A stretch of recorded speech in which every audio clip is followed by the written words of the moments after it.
Hey there, Stampers, and welcome to another Step It Up video. This week I'm jumping ahead. I know Valentine's is before us, but I jumped ahead because I found myself with this really cute set.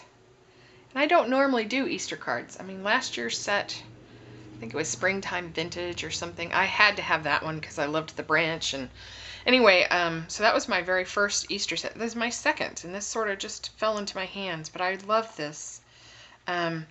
And I cased the level 3 card, and it was just so adorable, and the colors were perfect. So I created the step 2 and the step 1 to mimic the step 3. So let me show you these. This is the step 1, and this is step 2, and then this is step 3.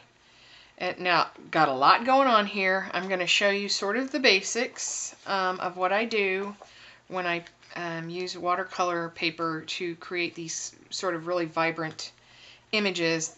They almost look like those markers that are really expensive that I won't buy. So I use what I have, the great Stampin' Up! Markers and colors that match our stuff. And I'm still able to get the shading and stuff. So I use a aqua painter, but this is a fine tip aqua painter. And it's empty. There's never been any water in this barrel. I use a little medicine cup with a little bit of water, and I just sort of get water in the bristles, and then I pinch it out. Part of it's pinching it out, but it also makes sure that the bristles are thoroughly damp. And then this one's really easy. I just stamped the image and the sentiment together using Stays on Black. And I either start with the crumb cake to do the bunny body, and I always start in the area that I want darkest, and then just sort of pull it across to where I want it lightest. Does that make sense? There's not a lot of difference there, but you'll go back in and add where you want it dark, and then instead of going all the way across, now I'll pull the color up into other areas where I want color but not real intense color. And I'll do that again. And this time I might go a little further.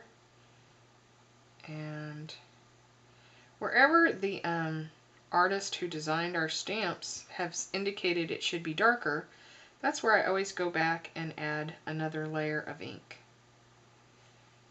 And because you're using watercolor paper and water-based ink, it blends really nicely, and it will, when you put it down, it may look like there's a noticeable line, but as it dries, that softens a great deal. So I'm not going to spend the whole time because I've done a few videos doing this, but you can see just on Bunny here alone how adding that color, and even though the artist hasn't done it here, I'm going to, because it's the downward and there's, you know, curve there, I'll add it there as well, and then just pull it up like that. And then you do the same thing for the dress. I have a little bit more. It's darkest under her arm and in the back, and under her face. And so you're just going to be careful when you lay this down, which is why I like the fine tip. It allows me to go up in there, and then I'm just going to pull across her dress, and it will naturally leave it a little lighter in the front area. Got to go in there and get over there. Then you can always go back and add more.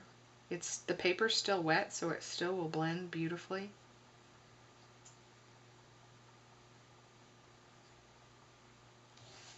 Like that. Anyway, so you can see.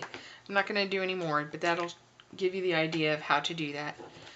So step 1, I'm using the paper from Everyday Enchantment, the Celebration Pack. So step 1, I have a crumb cake base.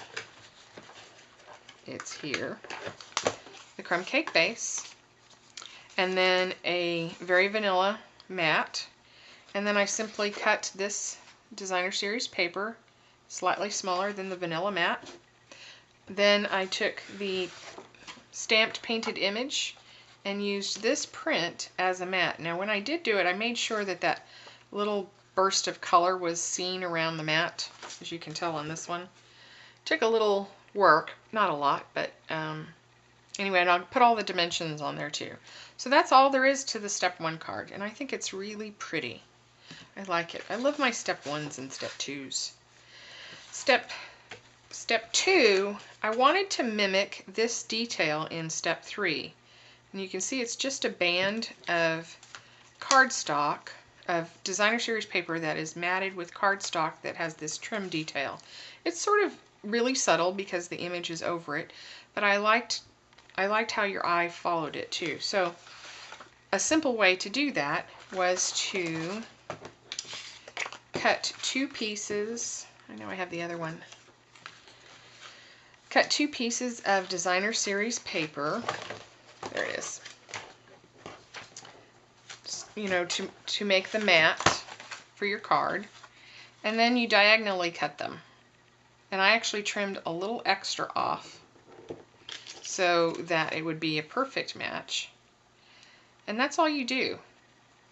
And that gives you, going this way, that gives you that look of the band of the design, the print going across without a lot of fuss.